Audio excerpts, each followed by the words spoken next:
আপনি বলুন, আপনার পালনকর্তার কথা লেখার জন্য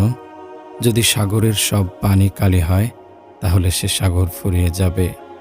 পালনকর্তার কথা শেষ হবার আগেই সাহায্যস্বরূপ আরেকটি সাগর এনে দিলেও তিনি আল্লাহ, তিনি ছাড়া কোনো ইলাহ নেই, তিনি ছাড়া কোনো প্রভু নেই,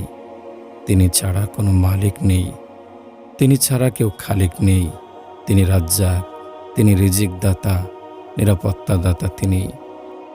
যার সামনে আসমান ঝুঁকে রয়েছে, নক্ষত্র নুয়ে রয়েছে,